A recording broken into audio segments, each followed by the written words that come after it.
Amigos del Club de Autores de Ad Astra, bienvenidos a esta edición de este podcast que nos ayuda a explorar las motivaciones de nuestros autores para escribir y para ser parte precisamente de esta gran familia de Ad Astra. Y en esta mañanita fría, que está haciendo bastante frío, por lo menos aquí en donde yo estoy haciendo la entrevista, porque estoy viendo que Miguel Ángel está muy tranquilo y muy a gusto.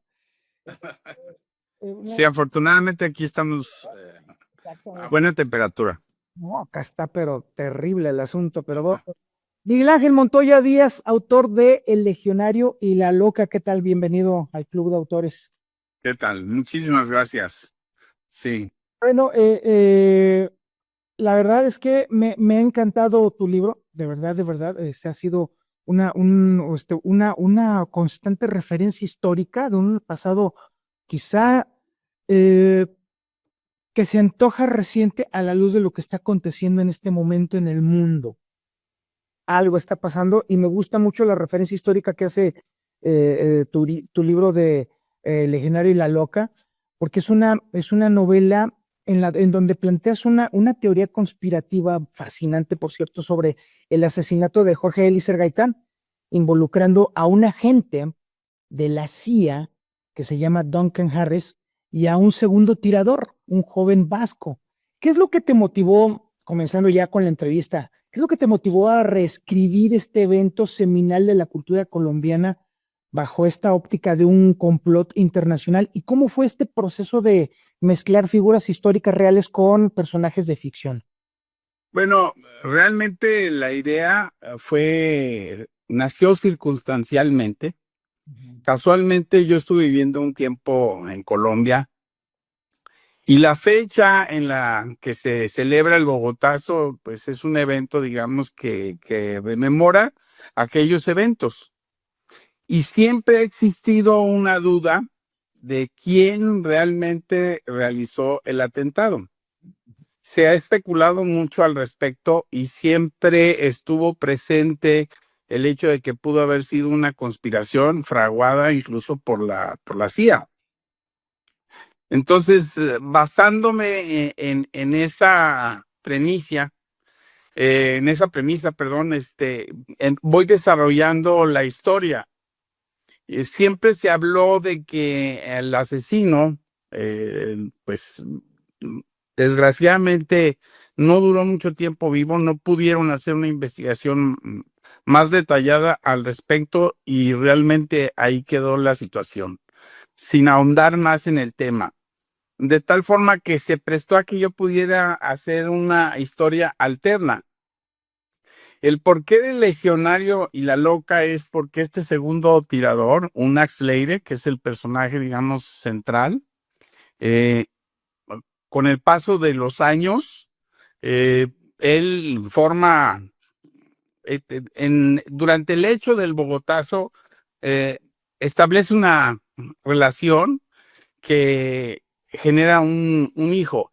Este hijo va a engendrar a una nieta de Unax y posteriormente, 60 años después, va a aparecer la historia en relación a la nieta de Unax, la cual es una gran periodista y empieza ella a hacer descubrimientos en torno al narcotráfico y relacionado muy específicamente con el cartel de los soles, que es algo que está aconteciendo actualmente. Esta novela fue escrita en el 2008. Entonces, casualmente, en ese momento de la historia, estaba aconteciendo muchos eventos que en este momento ya son una realidad, ¿no? La invasión de Venezuela o la captura de Maduro, pero tiene sus orígenes mucho antes. Entonces, digamos que esa parte de la historia se está presentando actualmente. Bueno, el porqué de La Loca, también relacionado a la historia, cuando yo vivía en Bogotá, al frente de mi apartamento caminaba una mujer joven, tenía rasgos muy bonitos, declamaba ella, era una situación muy particular, y uno al observarla, ella al parecer había sido una mujer culta, porque todas las poesías o todo lo que declamaba lo hacía perfectamente bien. Y me surge a mí la idea de establecerla a ella como la nieta de un Axleire, 60 años después de los acontecimientos en Bogotá. Ahora, también me gustaría ya, ahora sí, meternos un poquito más en el tema de la trama y sobre todo en el tema de la construcción del villano y también de la impunidad. Y particularmente en el personaje de Camilo Cataño, que es en tu novela un jefe paramilitar que finge su muerte a través de una cirugía plástica extrema y se esconde en Cuba.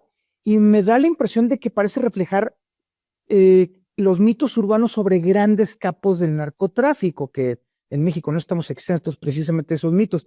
¿Buscabas de alguna manera con este personaje y su final grotesco ofrecer una especie de justicia poética que a menudo nos falta en la realidad? Sí, obvio. Digo, el personaje de la novela, Camilo Cataño, es la figura, digamos, real, es Carlos Castaño, que fue un jefe paramilitar real. Entonces, la figura en la novela es Camilo, y se dice que Carlos Castaño durante algún tiempo estuvo fraguando hacer eso, fingir la muerte para poder escapar a la persecución que ya estaba teniendo por parte del gobierno colombiano y de los Estados Unidos. Desgraciadamente no lo pudo realizar, pero sí hay antecedentes de que intentó hacerlo, y intentó hacerlo de una manera parecida. Y, por ejemplo, también hay paralelismos trágicos en esta amplia novela. Por ejemplo, entre Duncan Harris y su nieto, precisamente, Daniel Lombana, o en este caso, Daniel Harris. Ambos, pues, son asesinos fríos, asesinos metódicos que operan en las sombras en diferentes épocas, por supuesto. De alguna manera intentaste transmitir un mensaje a través de esta historia o esta subtrama sobre cómo la violencia y la maldad pueden ser una herencia que no se puede eludir y además un ciclo que se repite en la historia de Colombia. Sí, bueno, Colombia, la historia de Colombia es violencia, ¿sí? Es a lo largo de los años, desde que yo recuerdo y todas las lecturas que he tenido al respecto, la violencia ha estado presente y se dispara, digamos que mayormente durante esa época, posterior al Bogotazo. Ahí comienza, digamos, por ejemplo, el inicio de la guerrilla urbana. Sí, y es cuando empiezan a surgir muchísimos problemas ya no solamente de narcotráfico, ¿sí? Que eso desencadena, sino ya una situación social que está repercutiendo a todos los niveles, ¿no? Sí, así es. Y ahora también me gustaría ahondar precisamente sobre el gran protagonista o la gran protagonista en este caso que es Vanessa Rincón. Porque Vanessa la sometes a unos cambios tremendos. Primero es una periodista muy exitosa, incluso hasta ganadora del Pulitzer, reina de la belleza, y de pronto, bueno, a lo largo de la novela, entonces de pronto la conviertes en una indigente, demente, que es precisamente la loca, que incluso come en la basura ahí en las calles de Bogotá. Y inevitablemente me quería preguntarte yo esto, ¿por qué la sometes a esta degradación tan brutal? ¿Y qué representa su capacidad de sobrevivir a la tortura y a la droga?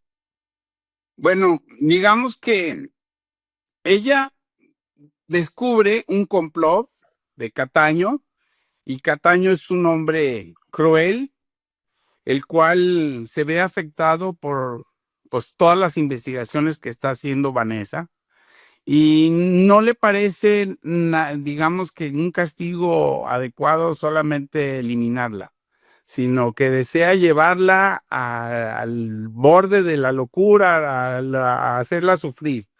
Entonces, ese es el castigo que él propone. Y es lo que la someten a ella. Ella logra sobrevivir, ¿sí? A ese castigo que es sometida, y de alguna manera digamos que al llegar al límite de sus fuerzas y de su degradación moral, se refugia en lo que ella tenía como antecedentes, que le gustaba la poesía.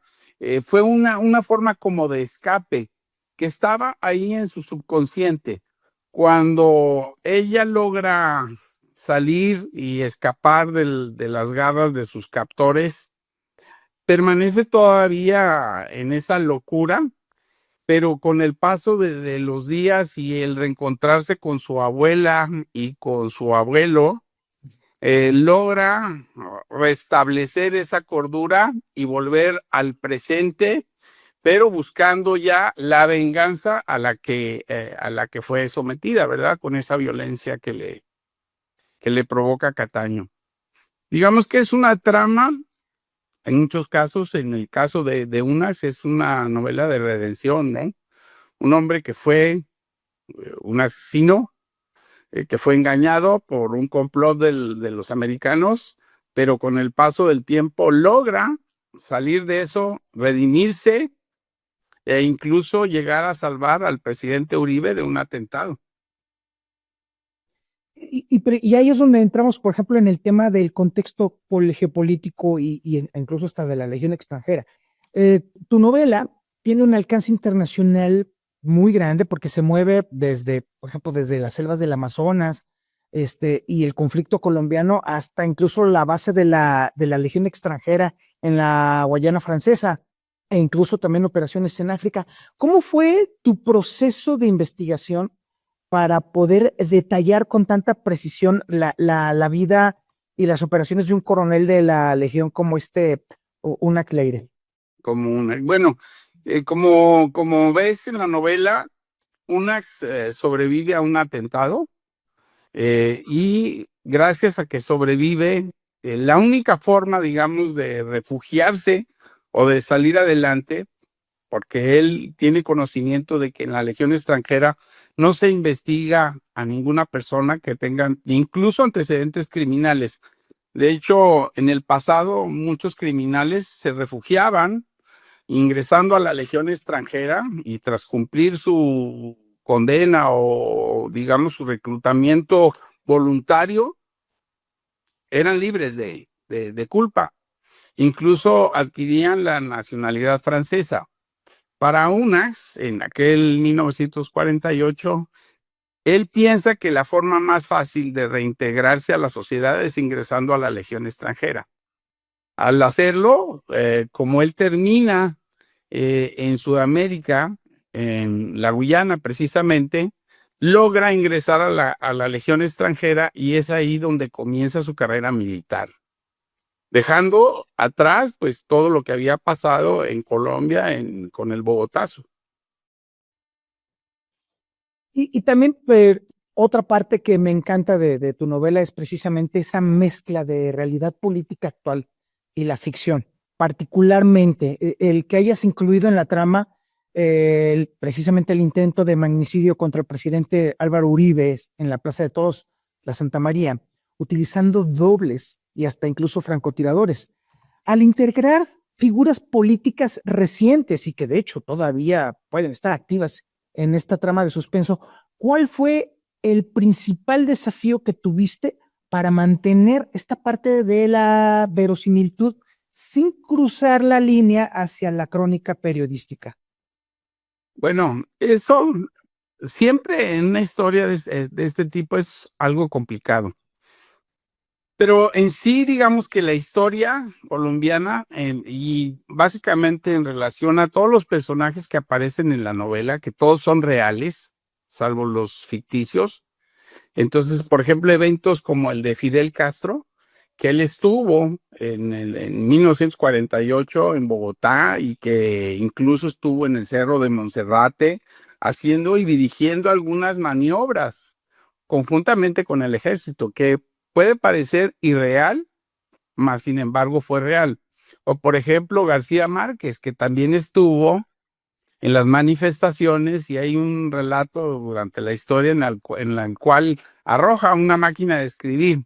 Todos esos eventos suceden en la vida real y yo solamente los fui intercalando en la historia real, ¿sí? Y eso me permitió, pues, crear, digamos, una historia muy afín a la real. Bien. Hace un momento estabas comentando que tu novela es también una historia de redención a través del vínculo familiar. Y en esta parte me gustaría preguntarte, por ejemplo, utilizas una violencia dura, cruda, y el núcleo emocional del libro parece ser que me da la impresión que es el reencuentro precisamente entre un Leire y su nieta Vanessa. ¿Consideras de alguna manera que El Legionario y La Loca es en el fondo no solamente una historia de redención, sino también la posibilidad de recuperar la familia que se pierde a pesar de los pecados del pasado? Creo que esa es una parte fundamental de la historia. Creo firmemente que siempre puede existir un evento que te redima, un evento que te vuelva, digamos, a ser una persona de bien, siempre y cuando, digamos, se presten las circunstancias adecuadas. En este caso, un Axe tiene un momento de reflexión después de cometer el asesinato, ¿cierto? Ahí él se da cuenta que fue engañado. Esto va a trastornar su vida futura porque carga con esa culpa. Sin embargo, en Alicia, el amor de su vida, encuentra que existen otras circunstancias y le hace ver la realidad, por ejemplo, de Gaitán, cosa que él no lo tenía presente. Él estaba ensimismado en otra política y en otra forma de ser.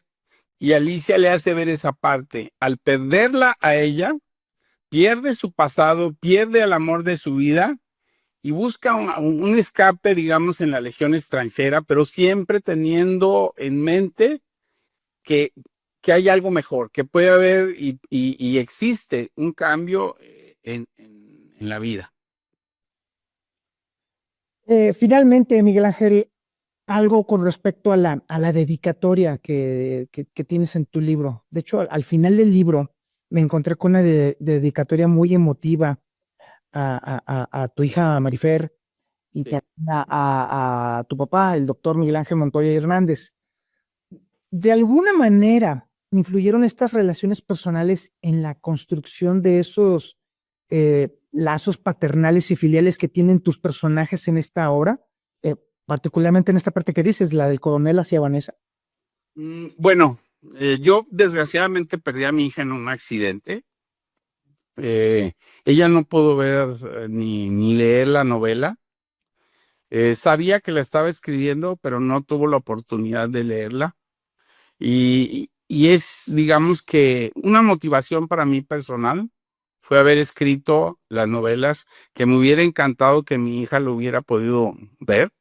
Entonces, esa es una parte mía en la cual, pues, es, digamos que es en homenaje a mi hija. Y mi padre, que siempre fue un hombre excepcional, que realmente le debo a él mucho de lo que yo soy como médico, eh, etcétera, ¿no? Entonces, básicamente es más que nada un agradecimiento, pero también una parte que ha sido muy importante en mi vida, el núcleo familiar. Sin duda alguna, porque así, de hecho, sí se notan en tu libro que ha sido una lectura, aunque es un libro voluminoso, es una lectura que nos transporta precisamente sobre este tema de las relaciones que al final del día son las más importantes, Miguel Ángel. Te quiero hacer una pregunta que hacen normalmente los muy malos periodistas, pero pues es inevitable. ¿Hay algo más que tú quisieras agregar precisamente en cuanto a la construcción de este libro? Pues, a ver, fue un libro, yo desde que estaba muy joven siempre tuve la necesidad como de contar historias.